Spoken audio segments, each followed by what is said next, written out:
अगर आप एक बिगिनर हो या फिर मॉक का एनालिसिस आप सही से कर नहीं पाते तो मैं आपको बोलूँगी ये वाला वीडियो आप पूरा एंड तक देखो। इसमें मैंने पूरा डिटेल में डिस्कस किया है मैं कैसे एनालिसिस करती हूँ एंड बहुत इंपॉर्टेंट चीज़ों के बारे में बात किया है। आई नो वीडियो थोड़ा लॉन्ग है बट आपको एंड तक देखने में ज़रूर हेल्प मिलेगा। I can guarantee with this. So watch the video. Hello everyone, welcome back to the channel. तो मेरा हर एक वीडियो में एक कमेंट मुझे मिलता है, वो है मैं मॉक का एनालिसिस कैसे करती हूँ। ऑल दो मेरा वीडियोस में मैं मेरा मॉक एंड उसका एनालिसिस का टाइमलेस पे शूट करती हूँ, बट वो टाइमलेस होता है तो बहुत जल्दी हो जाता है, आप लोगों को समझ में नहीं आता है। एंड मेरा लास्ट एक कम्युनिटी पोस्ट डाली थी, उसमें भी बहुत लोगों ने सजेस्ट किया था कि इस टॉपिक के ऊपर एक वीडियो बनाने के लिए। तो सोचा अभी मैं PIQ मॉक देने जा रही थी तो सोचा आज कंप्लीट कर लेते हैं। और एक बात, यहाँ पे ह्यूमिडिटी ना बहुत ज़्यादा है तो पंखा को ऑन रखा है। आई नो थोड़ा सा प्रॉब्लम होता है बट एडजस्ट कर लेना। I hope I am audible. तो चलिए स्टार्ट करते हैं। टेक्स्ट बुक का जो PIQ सीरीज़ है 2023 वाला तो वो देना है, तो लेट्स स्टार्ट। तो आगे वीडियो में आप देखोगे मैं टेक्स्ट बुक से ही PIQ मॉक दिया है। मोस्टली मैं टेक्स्ट बुक का ही मॉक प्रेफर करती हूँ अपने प्रिपरेशन जर्नी में। Why text book? एक तो टेक्स्ट बुक का इंटरफेस पूरा एग्जाम के तरह है, मतलब आप टेक्स्ट बुक का जब मॉक देते हो आपको लगेगा कि आप एग्जाम में हो, क्योंकि इंटरफेस मोर और लेस सिमिलर है। एंड दूसरा, लैंग्वेज का कोई इशू नहीं है। यहाँ पे आप हिंदी इंग्लिश के साथ साथ और भी 10 लैंग्वेज, टोटल 12 लैंग्वेज में मॉक दे सकते हो, विच इज़ ग्रेट। एंड इसके साथ साथ आप 700 से भी ज़्यादा एग्जाम्स के लिए प्रिपरेशन कर सकते हो। SSC, railway, banking, UPSC, state exam, आप जो भी चाहे देना चाहो दे सकते हो। यहाँ पे आपको 80,000 से भी ज़्यादा मॉक्स मिल जाएंगे, मतलब sectional test, mini test, chapter test, PIQ test, सब कुछ मिल जाएगा विद इन जस्ट 1 पास।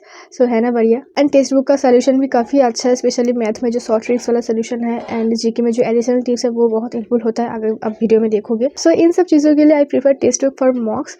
तो अगर आप भी टेक्स्ट बुक का मॉक देना चाहते हो, टेक्स्ट बुक पर अभी एक ऑफर है। ये ऑफर है जीत की संकल्प सेल एंड ये ऑफर पूरे समर के सबसे लोएस्ट प्राइस वाला ऑफर है। आपको पूरे text book pass pro 1 year के लिए मिल जाएगा सिर्फ 263 रुपीज़ में, यूजिंग माई कूपन कोड बिंदु, मतलब आपको 12% डिस्काउंट के साथ ही मिल जाएगा। इसका परचेस लिंक आपको डिस्क्रिप्शन में एंड मेरी कम्युनिटी पोस्ट में मिल जाएगा, आप एक बार देख लेना अगर आपको चाहिए होता तो। आप 31 मई के अंदर आप परचेस कर सकते हो, क्योंकि इसके बाद प्राइस तो फिर से इंक्रीज़ हो जाएगा और इतना लोएस्ट प्राइस बहुत कम बार मिलता है। सो डेफिनेटली आप चेक कर सकते हो। सो आप बढ़ते हैं मेन वीडियो की तरफ। तो चलिए स्टार्ट करते हैं CL का टेस्ट सीरीज़। यहाँ पे मैं PIQ मॉक दूँगी। तो 17 जुलाई शिफ्ट 4 स्टार्ट करते हैं।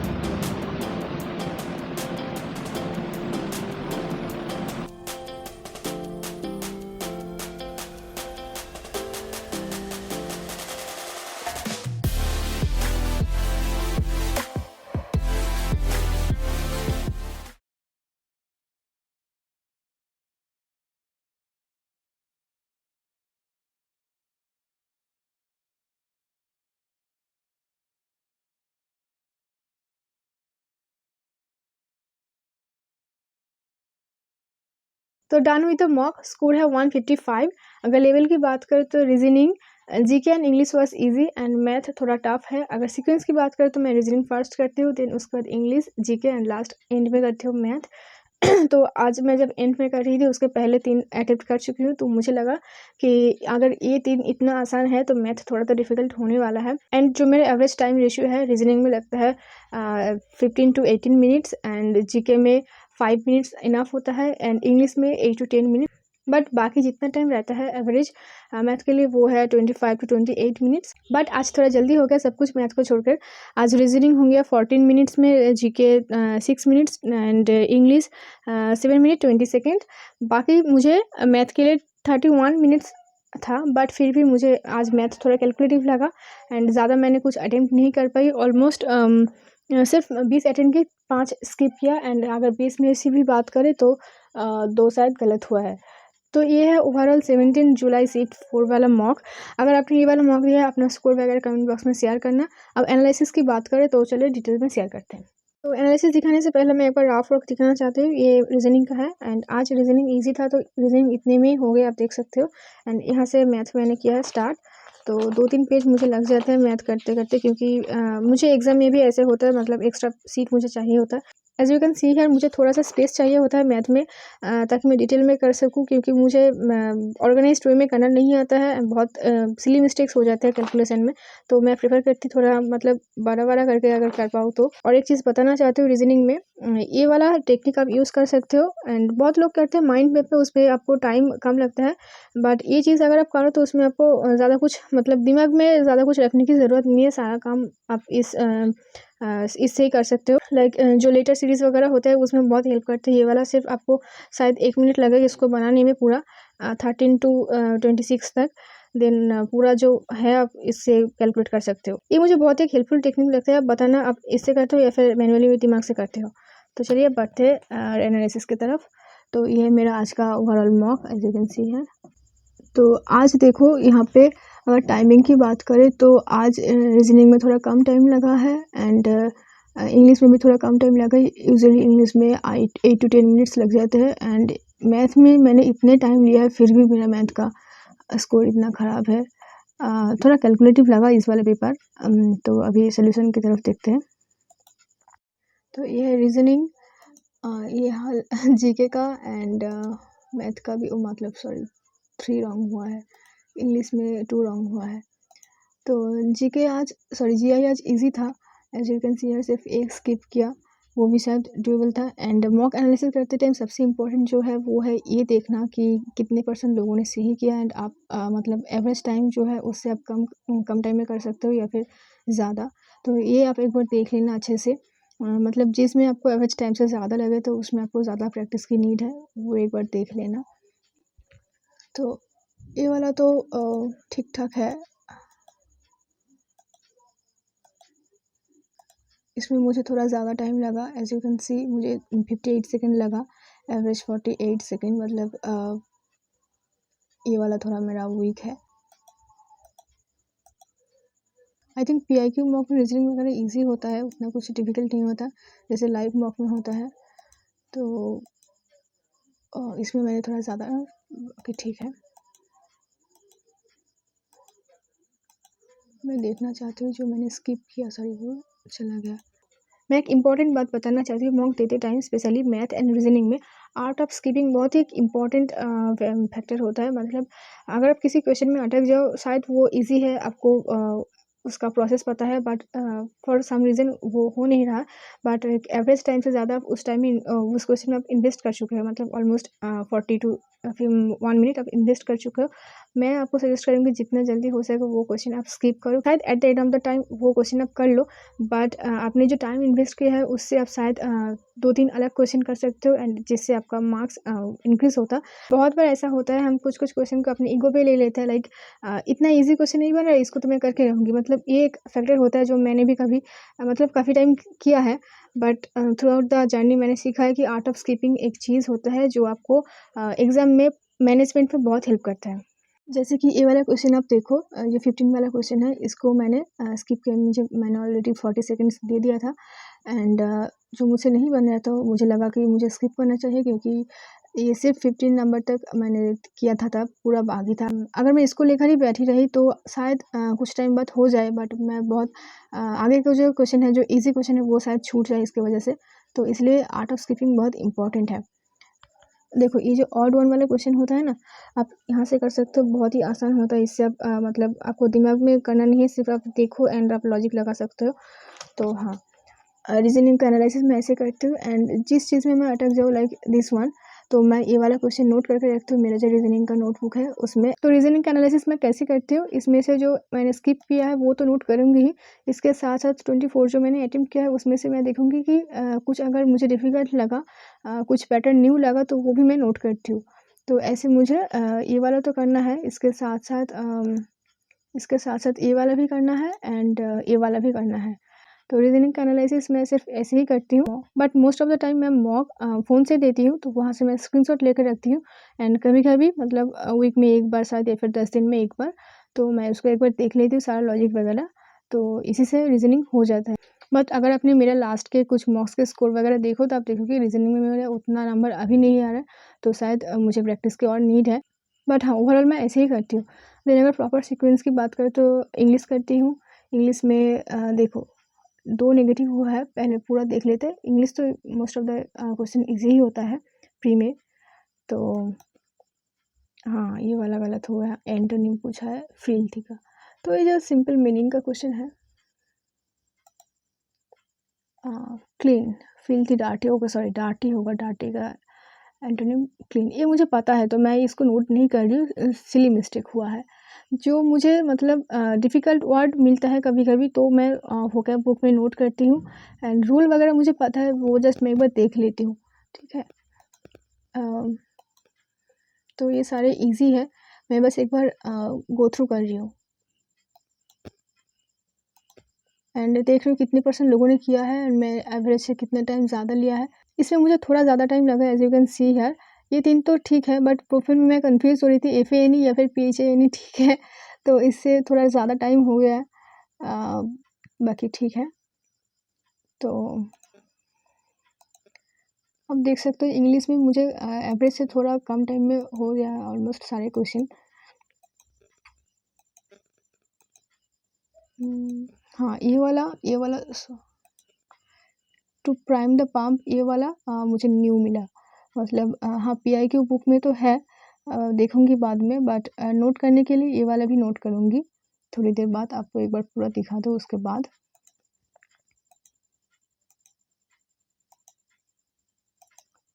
हाँ, ये बहुत इम्पोर्टेंट है, ये जो परसेंटेज है ये इसको देखना है। हाँ, ये वाला, ये भी मैं बहुत कन्फ्यूज़्ड हो रही थी इसमें से क्या होगा, क्योंकि इसका जो मीनिंग है इसके साथ क्या जा रहा था इन चारों में से, तो मैं इससे कन्फ्यूज़्ड हो रही थी।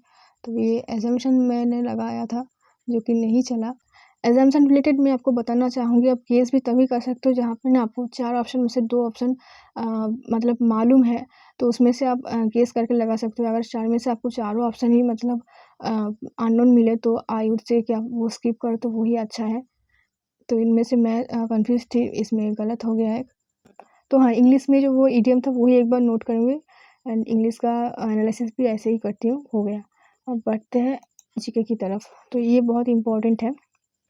मैंने 1, 2, 3, 4, 5 गलत किया एंड 4 स्किप किया। हाँ, ये वाला, इसमें ना पहले मैं कन्फ्यूज़ थी। इंटेंसिव एग्रीकल्चर मुझे पता है कि लैंड कम एंड लेबर ज़्यादा, बट मैं क्वेश्चन मतलब थोड़ा पढ़ने में थोड़ा डिफ़िकल्ट होता है, तो पहले मैं इसको मतलब ब्रिंगिंग मोर लैंड कर रही थी, देन उसके बाद मैंने ये चेंज किया, जो कि सही है। एंड टेक्स्ट बुक का जो मुझे की पॉइंट्स मिलता है ना, टेक्स्ट बुक का जो एडिशनल की पॉइंट्स है मुझे बहुत मतलब अच्छा लगता है, बाकी जो और भी मॉक प्लेटफ़ॉर्म के कंपैरिज़न में। थोड़ा मतलब मैं इससे कभी-कभी कुछ जो इम्पोर्टेंट नोट होता है, इम्पोर्टेंट पॉइंट होता है, वो मैंने अपने जो मेरे पास जो बुक्स वगैरह है उसमें भी ऐड करती हूँ। तो ख़ैर इसमें से कुछ ऐड करने का है नहीं। मैं आपको और बता देती हूँ कि मैं कैसे करती हूँ, उसके बाद मैं प्रॉपर मतलब एक बार वीडियो ऑफ करके फिर एनालिसिस करूँगी। देन ये वाला तो पता है। हाँ, ये वाला इसका मैं मतलब प्रॉपर आंसर नहीं पता था, बट मुझे ये लगा कि ये 3 नॉर्थ से है एंड ऊटी साउथ से है, इससे मैंने कम मतलब जो ऑप्शन एलिमिनेशन से मैंने करा है ये। ये वाला भी गलत हो चुका है। Okay, ministry of education of समग्र शिक्षा स्कीम, तो मुझे इसका आइडिया नहीं था, मैंने असम्पशन लगाया है। तो मैंने आपको जो पहले वाला ज्ञान दिया था वो मुझ पे ही लागू नहीं हुआ। तो नेताजी सुभाष चंद्र बोस, ओके, इसको भी ऐड करना है। हाँ, ये जो की पॉइंट्स वगैरह है ये बहुत इम्पोर्टेंट है। मुझे ये तो पता था कि श्याम प्रसाद मुखर्जी मतलब वेस्ट बंगाल से हैं, जो इंडस्ट्री रिलेटेड है एंड बाकी मुझे कुछ आइडिया नहीं था, बट ऑप्शन वाइज़ मुझे लगा यही होगा। तो ठीक है।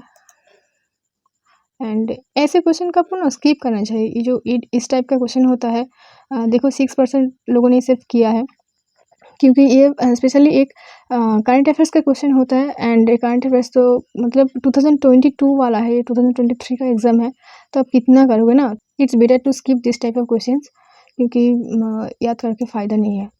देन ये वाला तो सही है। ओह माय गॉड, ये वाला कि what helps making the acidic food alkaline that is coming from the stomach. Okay, चारों ऑप्शन तो स्टमक से ही आएगा, मतलब एसिडिक फूड को एल्कलाइन करना है तो वाइल्ड जूस, राइट, क्योंकि वाइल्ड जूस बेसिक होता है एंड हाइड्रोक्लोरिक ये तो एसिड है, इसको मतलब क्वेश्चन ठीक से पढ़ती नहीं हूँ ना, मतलब ये नोन क्वेश्चन है, मुझे थोड़ा मिसअंडरस्टैंडिंग हो गया था पढ़ने टाइम। एसिडिक फूड को बेसिक करना है तो वाइल्ड जूस होगा, ये बेसिक है एंड ये वाला तो एसिड है, इसको नोट करने की ज़रूरत नहीं है, मेरी ही गलती है। हाँ, ये टाइप ऑफ क्वेश्चन ना मुझे इस बार बहुत मिला है 2023 के जो पीआईक्यू है, नोबेल प्राइज़ वाला तो वो मैं अभी तो फ़िलहाल नोट नहीं करूँगी, बट इसका एक पीडीएफ मैंने देखा है, तो वहीं से मैं पूरा रटूँगी। अभी तो फ़िलहाल नहीं किया है। ये वाला क्वेश्चन हर एक शिफ्ट में आपको मिलेगा। देखो सिर्फ़ 8% लोगों ने किया है, एंड थोड़ा डिफ़िकल्ट होता है ये टॉपिक याद रखना भी। अब जितना भी नोबेल प्राइज़ वाला मतलब की पॉइंट्स याद रखो, हर एक ईयर में कितना नोबेल प्राइज़ मिलता है आपको, सारे ये 1900 से पूरा 100 साल तक याद करना, मतलब इट्स वेरी डिफ़िकल्ट। तो सही है, ये वाला भी सही है। तो इकोनॉमिक्स में ये वाला टॉपिक भी मेरा अभी बाकी है, मतलब एक बार किया है बट मैं कन्फ्यूज़्ड हूँ, इस बार रिविज़न की ज़रूरत है। एक बार मुझे प्रॉपर मतलब जो रेफ़रेंस वगैरह है इसको देखना है। तो इसको नोट करने की ज़रूरत नहीं है, बुक में है, बट जो एक्स्ट्रा कभी कुछ चीज़ें मिलता है वो मैं नोट करती हूँ। रिपब्लिक डे तो सही है, सबने किया है। ड्राम्स, शिवमणि ड्राम्स, ओके, इसको नोट करना है। तो मैं एक बार आपको बता दे रही हूँ, इसके बाद ना मैं एक बार फिर से नोट्स वगैरह करूँगी जो भी करना है। हाँ, ये तो सब सही है। देखो इस टाइप के क्वेश्चन भी पद्मश्री अवार्ड 2022 का, मतलब हर एक ईयर में आपको 100-200 लोग को दिया जाता है। अब कितना याद रखो, स्पेशली जो डांस एंड म्यूजिशियन रिलेटेड जो अवार्ड होता है वो आपको याद रखना चाहिए, बट बहुत कम लोगों ने इसको अटेंड किया है, इंक्लूडिंग मी, जिसने अटेंड नहीं किया है। एंड ये क्रिकेट का सिंपल सा क्वेश्चन मैंने गलत किया है। एक्चुअली क्रिकेट एकदम भी मुझे मतलब कोई आइडिया नहीं है। हाँ, मुझे सिर्फ़ एक पता है, बट दोनों होता है, कहाँ पे होता है पता नहीं कहाँ पे होता है। ये तो सही है। हाँ, ये इसका टाइमिंग की अगर बात करें तो मैं बहुत कन्फ्यूज़ हो गई थी। बोरगीत तो मुझे पता है कि नॉर्थ ईस्ट से, बट मणिपुर एंड सत्रिया में से कौन है? देन मुझे पता है कि बोरगीत असम रिलेटेड है, तो असम रिलेटेड तो सत्रिया, देन इसको सही किया। हाँ, केमिस्ट्री ऑनर्स होने के सिर्फ़ एक ही फ़ायदा मिला आज ये, झट से हो गया।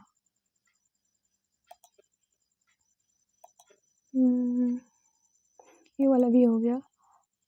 हाँ, ये वाला इसको मैंने मतलब इसका आंसर नहीं पता था, बट मुझे ये जो यहाँ पे एक दिया गया ना ओमेन, तो इससे मैंने एक अंदाज़ा लगाया, क्योंकि उज्ज्वला तो नहीं होगी, उज्ज्वला तो कुछ और चीज़ से रिलेटेड है। एंड इसका मैंने नाम नहीं सुना है, ई हाथ स्कीम का भी नाम नहीं सुना है, बट इसका नाम सुना है एंड लग रहा है बिहार, उड़ीसा, हरियाणा इस जगह से हो सकता है, तो ऐसे मैंने इसका किया, तो जो सही हो गया। तो इसको भी एक बार ऐड करना है। देन हाँ, ये सेंटर स्टेट, इसका सिर्फ़ शेड्यूल पता है, नाम पता है, बट डिटेल में कभी किया नहीं, तो इसको भी एक बार नोट करना है। नोट मतलब देखूँगी इसमें क्या है डिटेल में, थोड़ी देर बाद देखती हूँ। तो ऐसे हो गए मेरा 25 क्वेश्चंस। तो अब मैथ की बात करें, तो हम मैथ में देखते हैं कैसे मैंने किया। 3 गलत हुआ एंड 5 स्किप किया। देखना यहाँ पे भी मैथ में ये बहुत इंपॉर्टेंट है, टाइमिंग का रेशियो। 31 मिनट मिला फिर भी मतलब बहुत ही घटिया। हाँ, ये वाला ये मैंने स्किप किया, क्योंकि पता नहीं मैं कैलकुलेशन कहाँ पे गलत कर रही थी। 2-3 बार किया, मैं दिखा रही हूँ आपको यहाँ पे, मैंने 2-3 बार किया है यहाँ पे, बट फिर भी कुछ आइडिया नहीं है कहाँ पे मैं गलत कर रही थी। हाँ, इतना किया, इसके बाद मैंने मल्टीप्लाई क्यों किया इसको पता नहीं, ये वाला ईज़ी था। हाँ, इस टाइप के क्वेश्चन ना मुझे इस बार बहुत टाइम लगा। ये वाला क्वेश्चन थोड़ा डिफ़िकल्ट नहीं, मतलब बहुत ही टाइम टेकिंग है, कैलकुलेटिव है। अब अगर पेपर देखो तो कितना लॉन्ग है, इसको मैं शॉर्ट में कैसे करूँ? तो मुझे इस टाइप के क्वेश्चन में बहुत टाइम लग जाता है। एंड फिर 49% लोगों ने सिर्फ किया है इसको, एंड उसका एवरेज टाइम भी ठीक ठाक है, मतलब थोड़ा ज़्यादा है, बट एवरेज टाइम भी अगर देखो तो लोगों का भी टाइम लगा है इसमें। एंड मैथ में नहीं, बहुत एक साइकोलॉजिकल चीज़ है। आपको मैथ के फर्स्ट कुछ क्वेश्चन में बहुत डिफिकल्ट दिया जाता है, एंड लास्ट कुछ क्वेश्चन अगर देखो तो वो बहुत ईजी होता है। तो मैं सजेस्ट करूँगी, मैं भी गलती करती हूँ, मैं सजेस्ट करूँगी कि अगर आप हो सके, कुछ डिफिकल्ट क्वेश्चन आपको लग रहा है 10-15 सेकंड देखो, अगर नहीं हुआ तो स्किप करके ना एकदम पूरा कंप्लीट देख लो, मतलब पूरा कंप्लीट कर लो। देन उसके बाद अगर जब टाइम मिले तो थोड़ा मतलब रह के आप प्रैक्टिस करो, तब कोई बात नहीं, बट फास्ट 1-2 क्वेश्चन में अगर आप इतना टाइम ले लोगे, आप देख सकते हो यहाँ पे मैंने ऑलरेडी 2.5 मिनट बिता दिया। मेरा इस बार मैथ में 31 मिनट्स था, इसलिए मैंने रिस्क लिया। सिर्फ अगर 25 या 27 मिनट तक होता है तो मैं डेफिनेटली ये वाला भी स्किप करती, मतलब जिस क्वेश्चन में मुझे टाइम लग रहा है तो मैं उसको स्किप करूँगी, एंड में देखूँगी। ये है एक टेक्निक मतलब टाइम मैनेजमेंट का। हाँ, ये भी इम्पोर्टेंट है। देखो सिर्फ 13% लोगों ने इसको सही किया है एंड मैं उनमें से हूँ, तो आई एम फील प्राउड। एक बार इसका टेक्निक आपको बता दूँ। मैंने बहुत बेसिक से मैं एक चीज़ बोलती हूँ। किसी ने पूछा था कि आपका मैथ कैसे इम्प्रूव हुआ, तो मैं बोलूँगी आपको बेसिक ऑलवेज आना चाहिए, ट्रिक्स वगैरह हो या ना हो, बेसिक आपको ऑलवेज हेल्प करता है। तो मैंने ये इसको जस्ट मतलब बेसिक से किया है। अब देखो मतलब जो हम बचपन में करते हैं ना उसके हिसाब से, तो जो सही हो गया। देन ये वाला ये तो सिर्फ √3 एक करके होगा। हाँ ठीक है। मैं सोच रही हूँ मैथ का ना ऐसे कोई सॉल्व पेपर की वीडियो लाऊं जिसमें मैं कैसे सॉल्व करती हूँ वो भी दिखाऊं। अगर आपको देखना है तो वो आप कमेंट करके बता सकते हो, तो मैं कभी टाइम मिले तो सॉल्व पेपर भी आपको सॉल्व करके दे सकती हूँ। तो हाँ, ये वाला क्वेश्चन में थोड़ा मुझे ज़्यादा टाइम लग गया, तो ये बहुत ही आसान था। मतलब 1 होगा, इसका ही तो रूल है ये, बट ये समझते समझते मतलब मैं इस 1 को ब्रेक कर रही थी, बट इससे ही हो जाएगा मुझे ये आइडिया नहीं था। मतलब थोड़ा टाइम लगा क्योंकि प्रैक्टिस तो बहुत करती हूँ ना। हाँ, ये वाला तो ईज़ी था, ये वाला भी ईज़ी था। अरे इसको गलत कैसे किया? 2ab -2ab होगा ना? हाँ, कैलकुलेशन तो सही किया था। वेट, इसको मैंने गलत कैसे किया?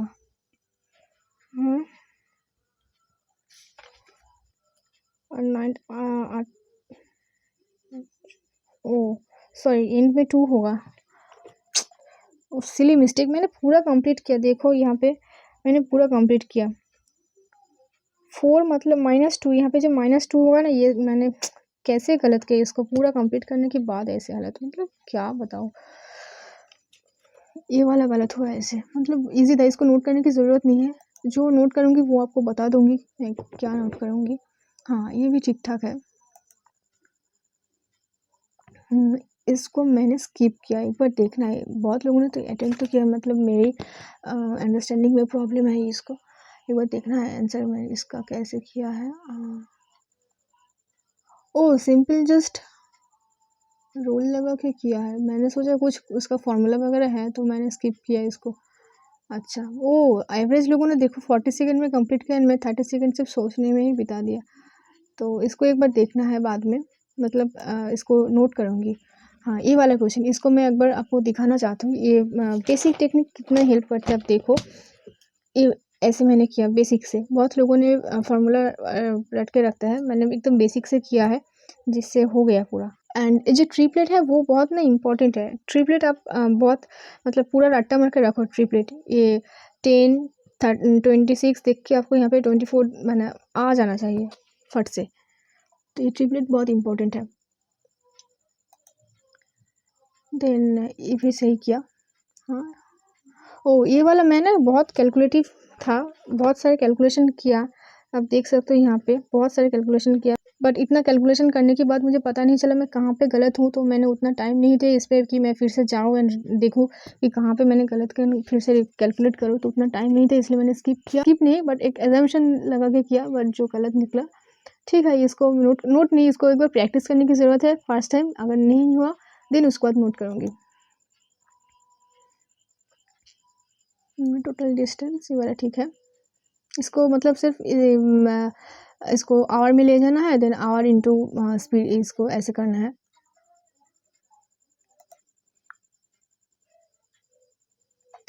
हाँ, ये वाला भी सही है। तो सिंपल कैलकुलेशन है। कुछ डिफिकल्ट होगा तो हाँ, ये वाला तो सिंपल है। मतलब आपको कैलकुलेट, ये वाला पेपर ना, इस वाले मैथ का पेपर थोड़ा कैलकुलेटिव है, अगर आपने देखा हो। क्योंकि आप देखो इसमें सिर्फ आपको कैलकुलेशन करना है। अरे यार, यहाँ पे तो स्क्वायर दिया है, तो मैं एग्जाम के टाइम ना क्यूब समझ रही थी, तो मुझे फिर से a² + b² - ab इसका मतलब कैलकुलेशन करना है। तो इसके लिए मैंने इसको छोड़ा है। अगर देखो तो सिर्फ मैंने 15 सेकेंड्स लिया है स्किप करने के लिए। स्क्वायर दिया, मतलब आपको सिर्फ करना है इसका, इसके साथ इसका नेगेटिव करना है, मतलब माइनस करना है इसका, वही आंसर होगा। ये बेकार गया पूरा, मतलब हो सकता है ये वाला एंड ये वाला, इसमें से मेरा नंबर इंक्रीज हो सकता था। ये ठीक है। रेडियस और ओ रेडियस, ये तो डायमीटर होगा ना, तो बेकार कभी कभी ना ऐसे सिली मिस्टेक्स बहुत होते हैं इस टाइप के क्वेश्चन में ना, पूरा नॉलेज होने के बाद भी आपको गलत होने की एक चांस होता है। तो इसको एक बार देखना है कि आप कैसे कंट्रोल कर सकते हो। मैं अभी बता रहा हूँ, बस इसको रेडियस को डायमीटर करना होता है, ये वाला गलत है। तो मुझे पता था ये चीज़, बट फिर भी मैंने गलत किया। ये वाला सही है। हाँ, इसके बाद से टाइमिंग का इशू था, शायद मैंने देख के स्किप किया। ये जो लास्ट 2 क्वेश्चन ये ईज़ी था, मतलब कर सकती थी, बट टाइमिंग का इशू था, इसलिए मैंने थोड़ा टाइम लेके देखा, देन स्किप किया। कहाँ गया वो? हाँ, ये वाला। तो अगर देखा जाए तो 25 क्वेश्चन में से बहुत ज़्यादा क्वेश्चन तो डिफ़िकल्ट नहीं है, बट हाँ 1-2 क्वेश्चन है। बट मेन जो प्रॉब्लम है वो है कैलकुलेशन। ऐसे क्वेश्चन आप देखो कि बहुत कम लोगों ने अटेम्प्ट किया है, क्योंकि मेन जो उसका जो रीज़न है वो है कैलकुलेशन। तो आपको इतना कैलकुलेशन करने का भी टाइम नहीं मिलता है। हालाँकि मेरा इस बार बहुत टाइम था, because of the first 2 question अगर आप देखो, इसमें मैंने बहुत टाइम ले लिया। एंड इसको अगर प्रॉपर मैं मैनेज कर पाती तो लास्ट के 2 क्वेश्चन भी मैं कर सकती थी।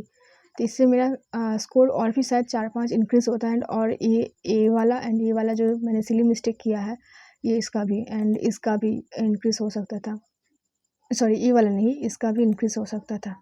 इसको मैंने क्यूब समझा था, प्रॉपर देखा नहीं। तो ऐसे करके मैं एक्सपेक्ट कर रही थी कि मेरा जब मॉक देने लगी तो मुझे लगा कि हाँ हो जाएगा 160 के आसपास। तो अगर ये सब गलती मैं नहीं करती तो आई थिंक 160 के आसपास तो हो जाता। तो ये पूरा ओवरव्यू मैंने कैसे क्या सब बता दिया।